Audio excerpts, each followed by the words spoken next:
The night still smells like burnt coffee and gasoline. I tell myself the smell will wash out of the car, that the bruise on my chest will fade, that the way Mia turned her back and walked off a stretch of asphalt at midnight was a cruel, momentary madness. But the first line, the first image I can't escape, is the click of a lock. Her hand on the door, the click, and then her silhouette shrinking into the black like a piece of paper set on fire. If you want to know when the marriage between a father and his daughter dies, listen for the click. That single sound felt like a verdict. She said 2 words, a practiced shrug of abandonment. "I can't, Dad." Then the click. We had been 3 days into the trip. The plan was simple. A few nights in the mountains, coffee shops, forced, but necessary, quiet. I had hoped to find her again, not the woman she'd become, a bright, razor-edged thing who'd stopped calling me on Sundays, but the girl who knocked over my ceramic mug at 7, whose knees were always scuffed and who used to wrap herself in my flannel blanket when storms came. Her name is Mia. She's 30. She's a blur of new opinions and a shorter temper than I remember. I thumbed my phone. No service. The highway is a thin vein between sleeping towns and bad cell towers.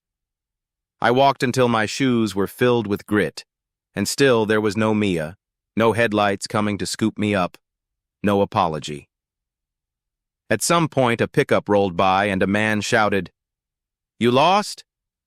I said yes, and his gaze was the same look strangers give older men who wander too close to trouble, pity salted with suspicion. A week later, I changed every lock in my house. It was a strange, small rebellion. The locksmith looked at me as if I were the client who had finally snapped. "You don't want anyone to get in?" he asked. I could have lied, said my insurance required it, or a vague sense of caution. I sat on the hall rug and stared at the paper like it could be a lie. The receipt was crisp, official-looking, county clerk stamp, an address in the city, a paper trail that led to a place where I had never been. Power of attorney. Agent, Mia Harper Miller. Date, 2 days prior to her disappearance. "You sure you're reading that right?" asked the locksmith, who had lingered in the driveway pretending to finish his invoice. I told him to go, and he vanished with the professional awkwardness of people who know their business doesn't have to be messy. I leafed through old journals, little things I kept like bookmarks in my life, and found notes I had made over the years. Mia's temper with men, her sudden interest in finances, the automatic entries where she'd RSVP'd yes to things I had never discussed. The memory of one Thanksgiving bubbled up.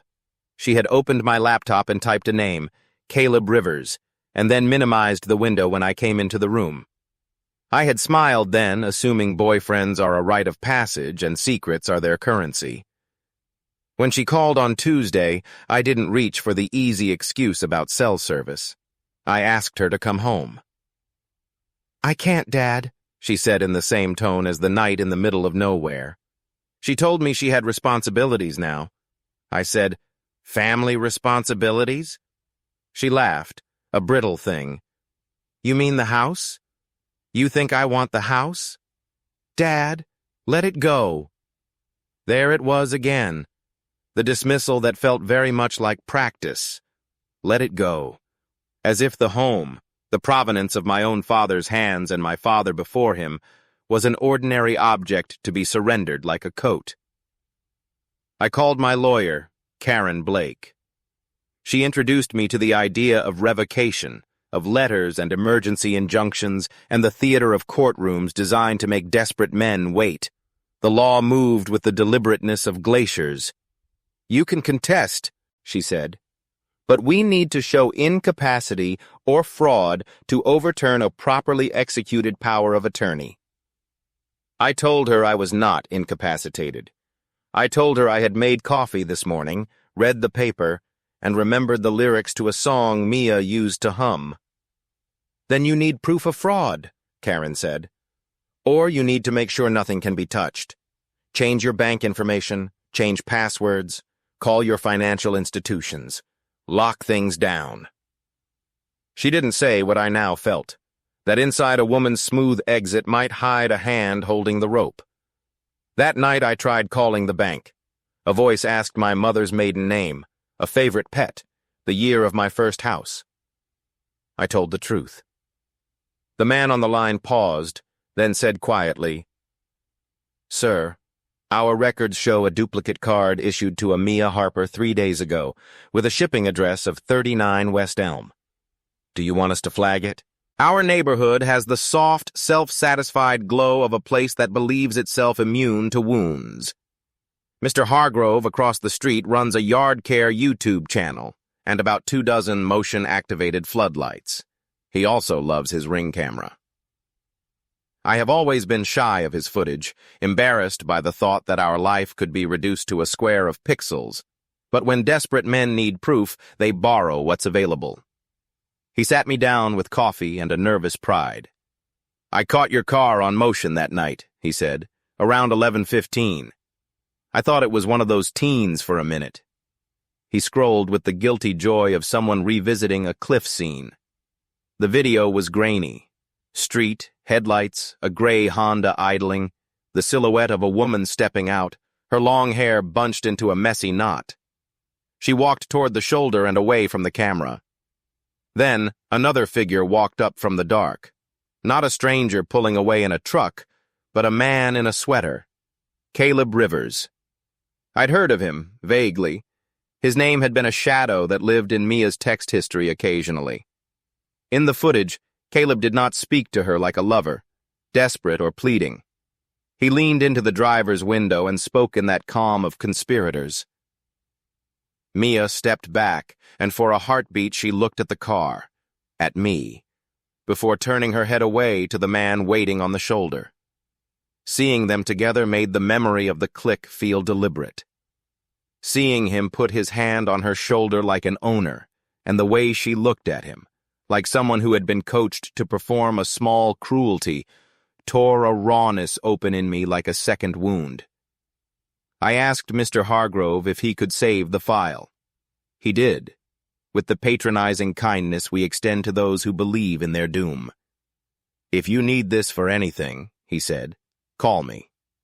When I watched the clip alone that night, I noticed something else. As the camera shuddered with the wind, a shadow detached itself from behind the tree line, low, purposeful. A truck. Its license plate was almost unreadable in the grain, but the first two characters were clear. RX. I didn't know what RX meant then. I would learn soon enough. In the morning, a courier left a priority envelope on my porch, a notarized copy of a patient evaluation signed by a Dr. Ellis, declaring me mildly impaired due to cognitive decline and recommending immediate power of attorney placement. Mia's name is stamped at the top as the requesting party. The letter's signature looks faintly familiar. A hand I realize I've seen once before. Not Dr. Ellis's, but Caleb's. Fraud has the comic audacity of a $2 stage play, the kind of thing con artists think will never be questioned. You sign a paper, you send a bill, you expect people to nod along. But in the world of the old and trusting, a signature can look like a sentence. Karen called me after she'd read the evaluation. "They used a Dr. Ellis who's on our list, but his practice denies issuing that report," she sighed. "And the notary is from a mobile service in the next county. Whoever did this went to lengths to make it look official." Her voice folded into a private worry. "We can subpoena the practice. We can get the notary's logs. We can..." "We can?" I asked. "Can we stop them from moving money? Can we stop a new card from being used to wipe out my accounts?" "We can try to freeze accounts if you can show imminent harm," she said. "But they move fast. People who do this are organized." It felt like a punchline meant for someone else, but the footage from Mr. Hargrove kept replaying in my head. Caleb's steady posture, the way his jaw tightened when Mia hesitated. There was a look on his face like a man deciding whether to flip a coin. The coin was me. I started making crude lists like a man at a stake. Contacts called bank, credit card companies, Social Security office, They all gave me the same sympathetic tone. "We can flag the account," they said, "but until there's a legal appeal," it was the word that always arrived like a blizzard. Appeal. Time. Delay. I began to look at my house with a new suspicion. There were things I had treated like fixtures: my checkbook hidden in the bottom drawer, the safe that rarely needed code, that suddenly felt like doors with hinges. I scribbled the names of accounts on Post-its and tucked them into places that seemed both clever and obvious. Inside the oven, beneath a potted plant, under a sock drawer. It was the beginning of a writ, all I had never known I would take up. When I went to sleep, the house around me hummed like a mouthful waiting to be spoken. I dreamt of Mia at the end of the road, turning and smiling with someone else's teeth. At midnight, my phone buzzed. A message from an unknown number. "If you want your daughter back, let the locks be. Hands off, old man." Underneath the threat was a small photo attachment. It was a picture taken earlier that day. Me, at the grocery store, buying batteries. I had walked through the store alone. How did they know? It's a peculiar gravity. Suspicion. At first it pulls lazily, and then with a slow certainty it gathers speed until you're orbiting a life you thought you owned. I bought cameras, cheap, sensible ones wired to an app, and stuck them under eaves, inside mail slots, and trained one discreetly toward the side gate. I had never been a man of gadgets. My talents lay in woodwork and the kind of remembering that cheapens grief, but the new house of locks had to have eyes. I did not want to admit how childish it felt to watch my own thresholds, to press play and watch the footage of a quiet morning when a delivery driver left a package or a jogger blink past. But then I saw the car again. RX something. They came at 3 in the morning, not to take anything physical but to measure the silence, to test whether their presence would be noticed. A clipboard, a flashlight, a man who keyed the gate and waited like he wanted to count the walls. A neighbor girl named Jenna, someone Mia used to babysit for, texted me, "You looking for Mia?" It was the sort of innocent question that can be tool and blade. I replied and asked if she had seen my daughter recently. She wrote back quickly. "Saw her with Caleb at the coffee shop by the docks. She looked different. Nicer clothes." Her next message came hours later. "They keep asking about the old Miller house." I learned that Caleb was not the amateur my bleeding heart wanted to believe. He'd been in construction, then insurance, then in little businesses that move money in shallow pools. He knew how to pretend to be a man of small needs until the right moment to ask for everything arrived. He collected allies like dominoes, small, necessary people who cannot imagine a life without lying for someone else. My camera footage started to make patterns. Men who lingered in the evening, packages left and picked up from a P.O. box with a return address in a neighboring county. A woman with a ponytail, Claire, who lingered at our mailbox for days and seemed to know the times the postman came. The map of them made a net. When I shared all of this with Karen, she wanted evidence, a narrative, a paper trail that could be stitched together into a legal needle. "You need to catch them in the act of fraud," she said. "Or you need blown-up pictures of those license plates. We need to show intent." "Bye, damn boss, see you." And so I waited. I watched my life unfold through the small rectangle of a phone screen, like a man watching someone else's grief on stage. On a rainy Thursday, the doorbell rang at 2 in the morning. I checked the monitor. Claire, soaked, holding a small cardboard box. She stared straight into the camera as if she knew I was watching. Her lips moved. I rewound the footage. On the screen, she tapped the box twice, then set it on my stoop and walked away. The courier had no tracking for it. The box had been left in a way that made no sense. I brought the box inside and opened it with trembling hands. Inside was a tiny USB drive labeled in Mia's handwriting, "For Dad, play." I should have thrown the drive away. Rational men throw away pieces of evidence that make them sick.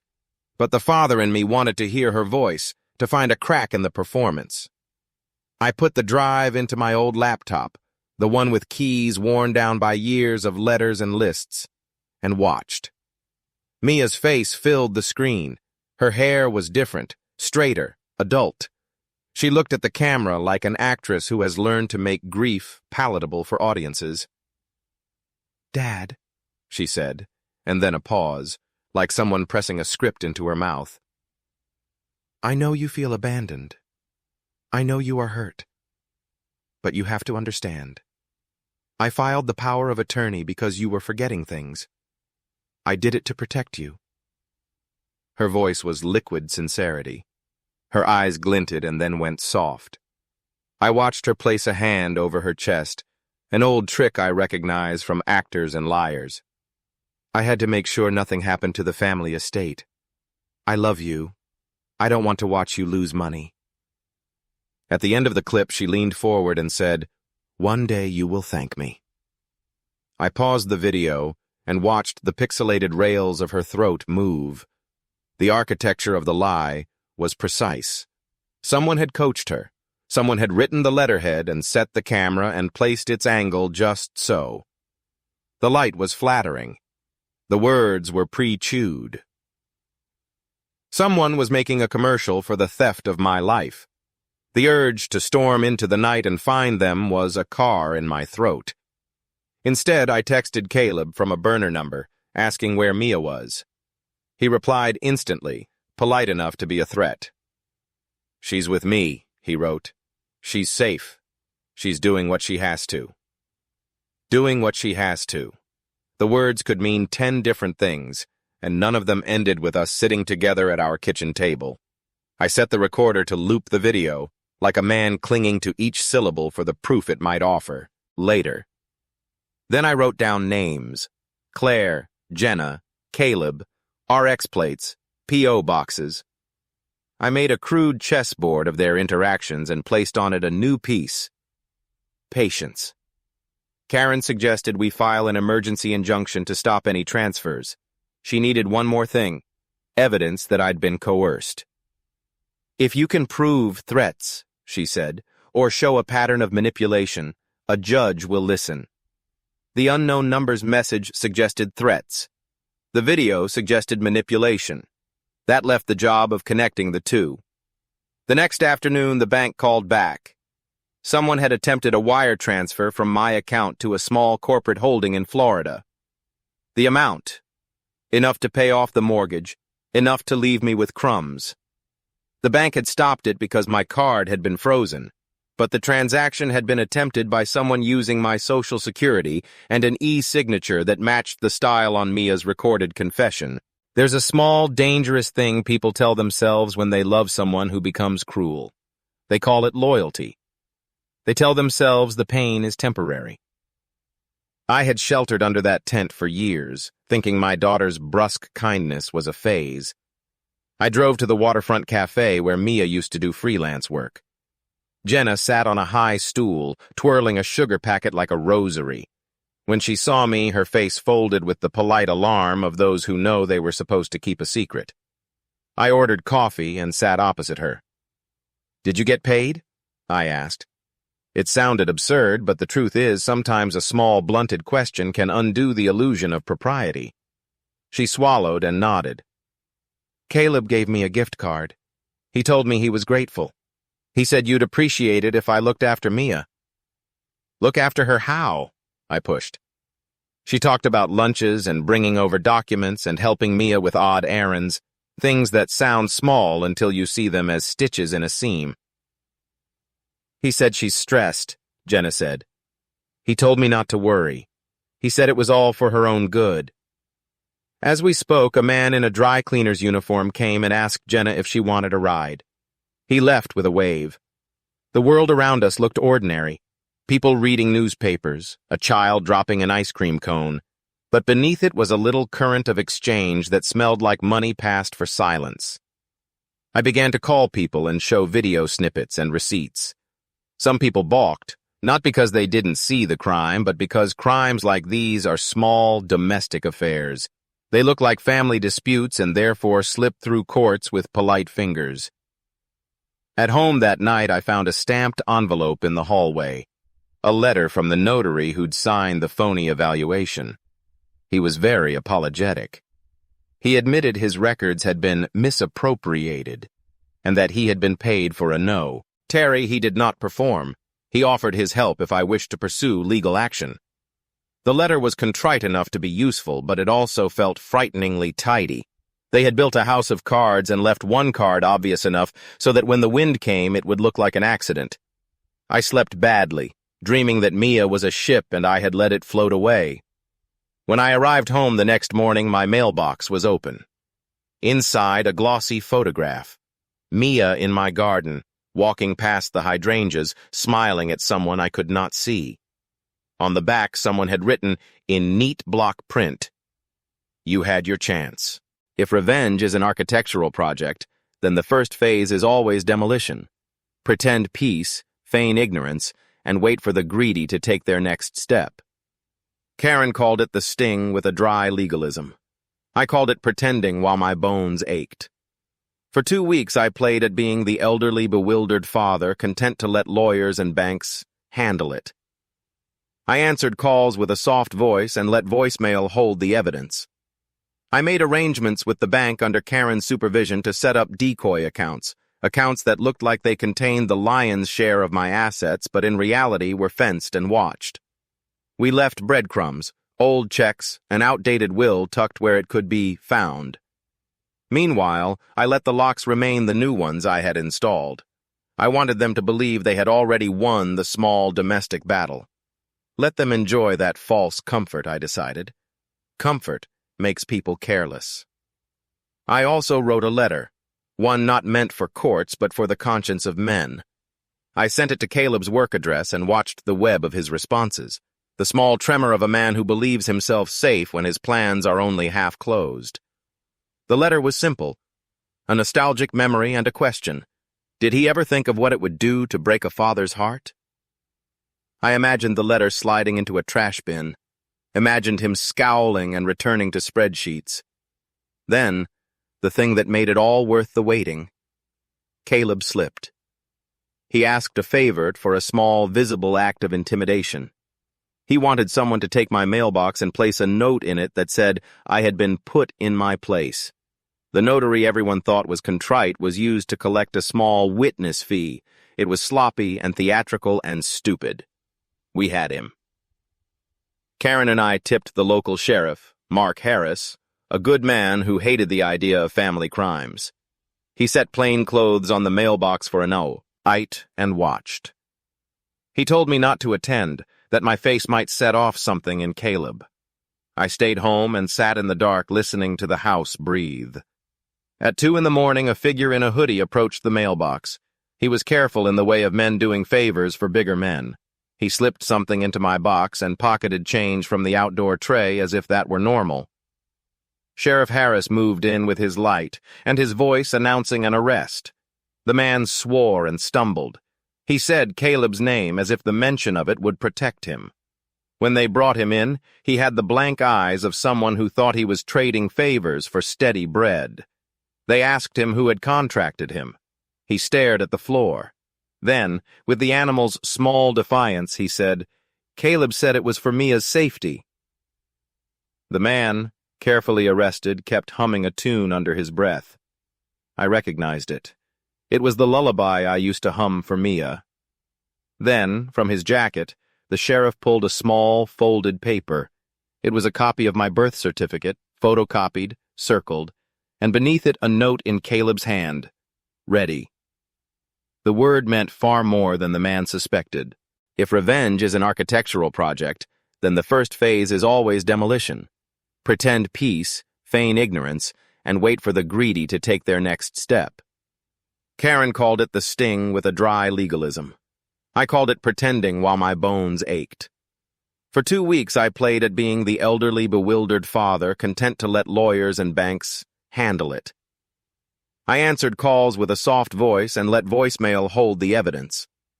I made arrangements with the bank under Karen's supervision to set up decoy accounts that looked like they contained the lion's share of my assets but in reality were fenced and watched. We left breadcrumbs, old checks, an outdated will tucked where it could be found. Meanwhile, I let the locks remain the new ones I had installed. I wanted them to believe they had already won the small domestic battle. Let them enjoy that false comfort, I decided. Comfort makes people careless. I also wrote a letter, one not meant for courts but for the conscience of men. I sent it to Caleb's work address and watched the web of his responses, the small tremor of a man who believes himself safe when his plans are only half closed. The letter was simple, a nostalgic memory and a question. Did he ever think of what it would do to break a father's heart? I imagined the letter sliding into a trash bin, imagined him scowling and returning to spreadsheets. Then, the thing that made it all worth the waiting, Caleb slipped. He asked a favor for a small, visible act of intimidation. He wanted someone to take my mailbox and place a note in it that said I had been put in my place. The notary everyone thought was contrite was used to collect a small witness fee. It was sloppy and theatrical and stupid. We had him. Karen and I tipped the local sheriff, Mark Harris, a good man who hated the idea of family crimes. He set plain clothes on the mailbox for an hour, ate and watched. He told me not to attend, that my face might set off something in Caleb. I stayed home and sat in the dark listening to the house breathe. At 2 a.m, a figure in a hoodie approached the mailbox. He was careful in the way of men doing favors for bigger men. He slipped something into my box and pocketed change from the outdoor tray as if that were normal. Sheriff Harris moved in with his light and his voice announcing an arrest. The man swore and stumbled. He said Caleb's name as if the mention of it would protect him. When they brought him in, he had the blank eyes of someone who thought he was trading favors for steady bread. They asked him who had contracted him. He stared at the floor. Then, with the animal's small defiance, he said, "Caleb said it was for Mia's safety." The man, carefully arrested, kept humming a tune under his breath.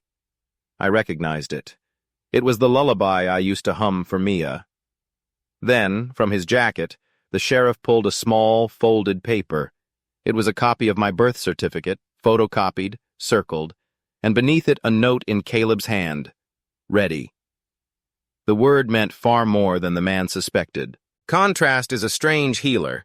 When men like Caleb finally meet the people they've hurt in the open, their bravado often runs out like water from a bucket with a hole.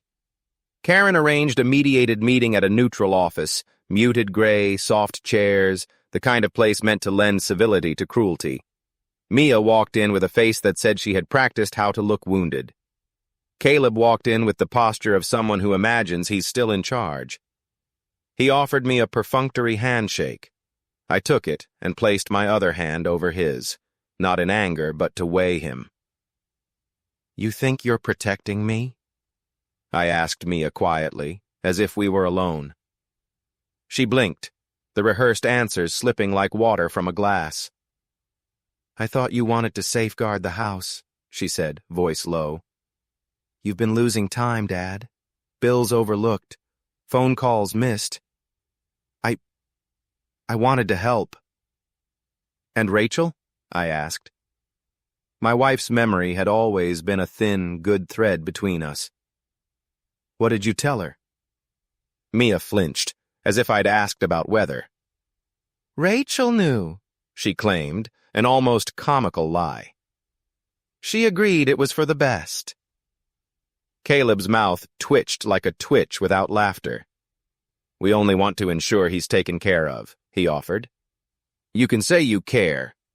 He stopped, because even he saw how false that sounded. Karen presented the notary's apology and the attempted wire transfer. The room breathed in the small air that legal systems generate when guilty men learn they have been spotted. They both stared at the mounting evidence like children caught with a cookie jar. But then Mia's face collapsed in a way I had only seen when she was small, and a skinned knee turned her thoughts inward. It was the moment between terror and recognition when a person realizes they've been used as a hand to open a door. "They told me," she murmured. "Caleb said it would be temporary. He said they'd protect me from..." Her gaze snagged on me, and for the first time I saw confusion, a fissure. A confession is an odd thing. It can look like the clearing of a fog or the loosening of a knot. Mia said, "They said if we moved you into assisted care quickly, everything would be simpler, and they promised me a share." Her hands trembled. "I thought it was small. I thought we'd help you. I didn't mean for it to go so far." There it was, the human calculus of a voice that had been sold to a plan larger than itself. Her words were both apology and dagger. I saw old footage of families I'd read about in small-town papers, children who had betrayed because the math recommended it. I felt less righteous in the face of her panic than I'd expected. Just as Karen asked the sheriff whether Mia would be questioned as an accomplice or a witness, Mia reached into her handbag. She pulled out another USB drive and slid it across the table to me. Her lips trembled. "I recorded everything," she said, "but I need to know you'll listen." The file's label read, "Caleb Confession, Final." I almost refused to play it. There's dignity in some silences, and I understood that whatever came from that drive would cut a canyon between myself and the daughter I loved. But I had come this far because silence had already done so much damage. We moved to a conference room and, with Sheriff Harris and Karen present, opened the file.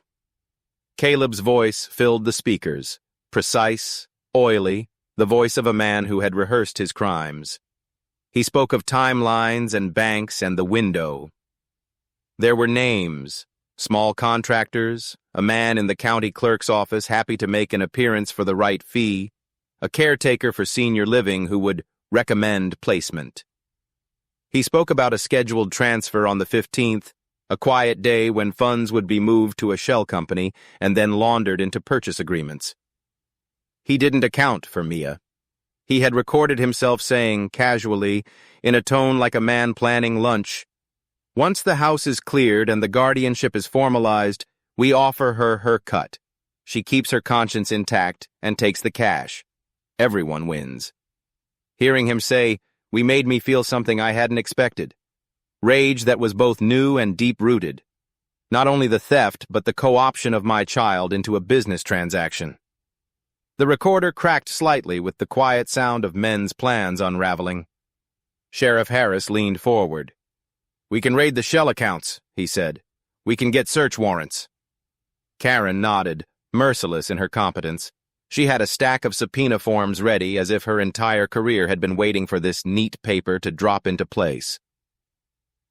"Are you going to press charges?" Mia asked me, voice small. She looked like she wanted to beg forgiveness, though she had been part of the scheme. "You could let it go," she said. We could make it less messy. We can make it private." It was the old dance. Hush, money and power. The same thing men had traded for centuries, permission to silence. But when you let criminals buy your silence, you buy them a map to your life.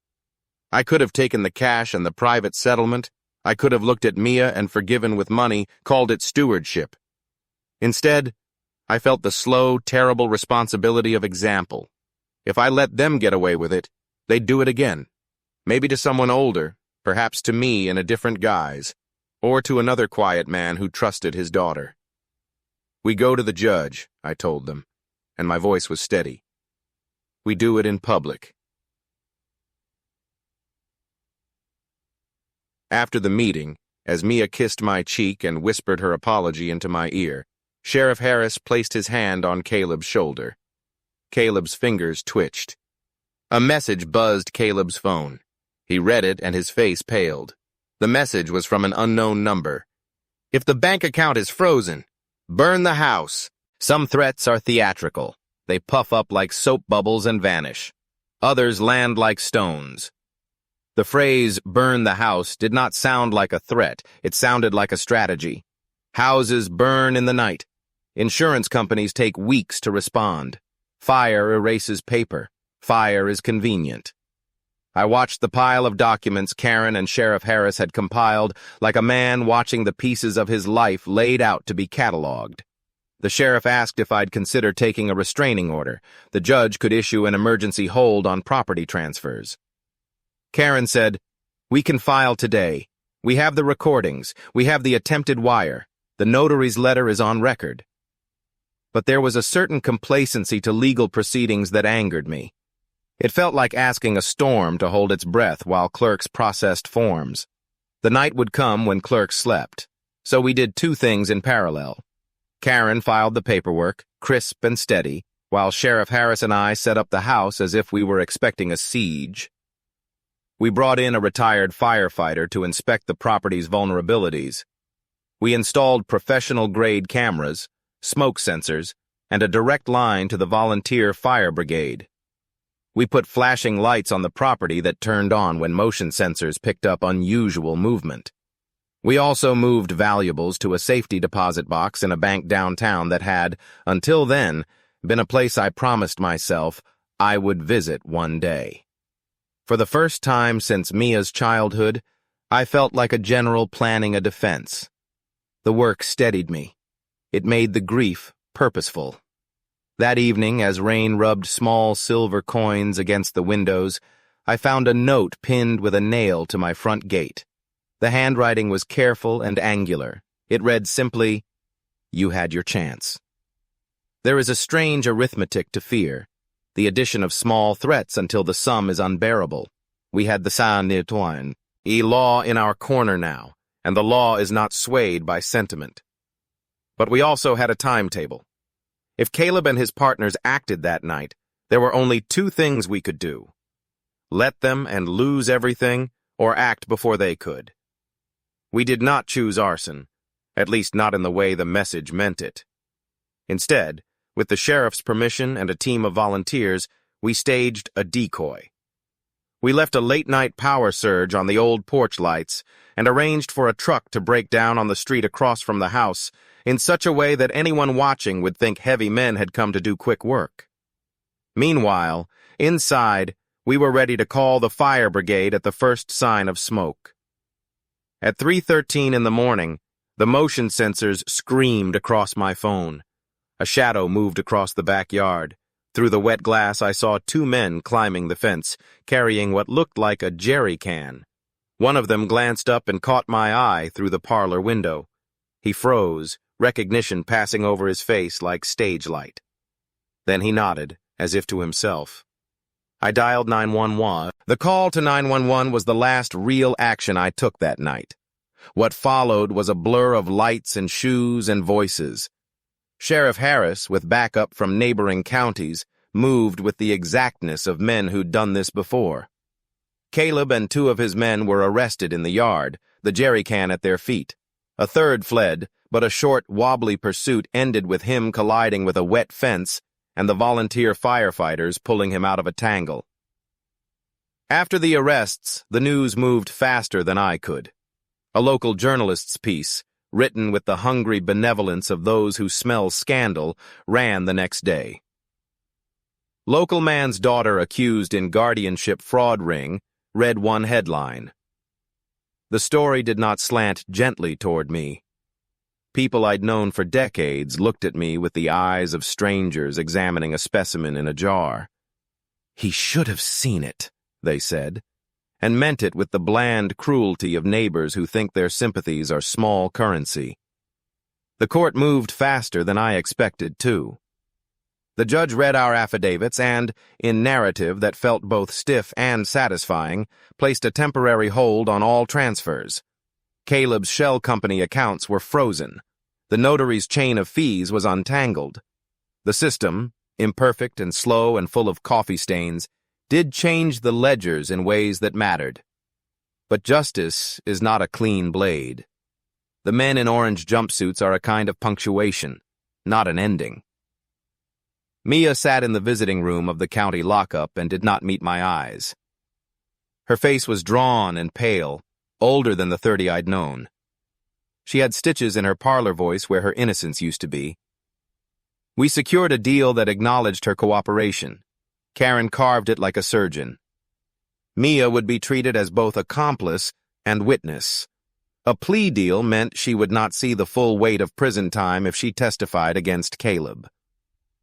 I left the courthouse that day, with a heavyweight victory in my pocket and the strange sensation of carrying a room full of broken things.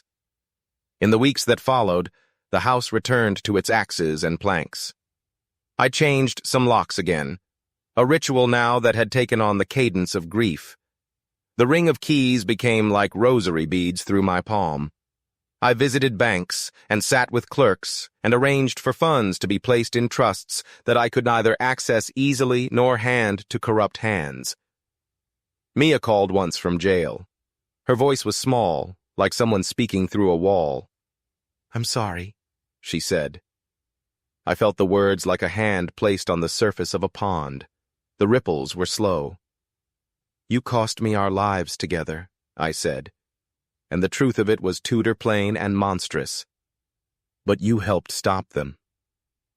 We spoke of other things too, her fears, the lull of the cell's lights, the way she had been persuaded by flattery and promise. She asked if I would visit. I said I would. I did, and we sat largely in silence. Sometimes she cried and asked if I forgave her. I told her forgiveness was a slow construction, like rebuilding a porch. And here is the strangest grief of the whole affair. Victory made the house hollow. The locks kept out thieves, but they also kept out the daughter who, even if complicit, was still my daughter. I had gained back the blueprint of my life, but lost, in the process, something more fragile than a ledger. One evening, months later, Claire, who had vanished from the arrests, sent a text from an unknown number. "You won this round." Beneath it came a photo, a deed I had thought archived, with a new signature appended in a shaky hand I recognized only too well. Mia's. The caption read, "Don't be surprised. There's a corrosive aftertaste to success when the price is intimate." The house felt like a trophy case now, every room cataloged by what nearly happened there. Friends drifted away with the cautiousness of moths leaving a porch light. The neighbors resumed their routines and sometimes looked at me as if I had been in a storm and come back with my hair singed. Mia's court dates moved like small weather events. She complied. She testified. Caleb and his men were convicted on a series of charges: fraud, conspiracy, attempted theft, and a host of other legal nouns that read like ailments on a diagnosis slip. They got the sentences that the statute book prescribes. They would pay in the currency of bars and damp cells. The criminal justice system had done its work. But there, in the center of my success, was a different ledger, a tally of the things I had done to get there. I had set up traps, staged decoys, and called the sheriff at 3 a.m. I had leveraged law and cameras and the small dignity of a man who would not be shunted aside. I had also watched my child become the vector for this violence. The memory of her face that first night on the road, her back, the click, was never far. I found myself replaying other small scenes I had dismissed, the times she rolled her eyes at my jokes, the way she once forgot to pick up milk because she was busy with Caleb. I began to write again. Not lists, but letters to a woman who would never read them the same way. I wrote to Rachel, my wife, who had died 10 years prior, and whose name Mia used as a kind of talisman when she wanted to sound like someone with standing. I wrote to myself, a slow autopsy of what love had taught me. "I thought your heart was a safe place," I wrote in one, "not a bank." The sentences were small and honest. They did not change what had been done. One afternoon I found a small envelope slid under my doll. Inside was a scrap of paper. "A lock can be changed. A heart can't be." No signature. No return.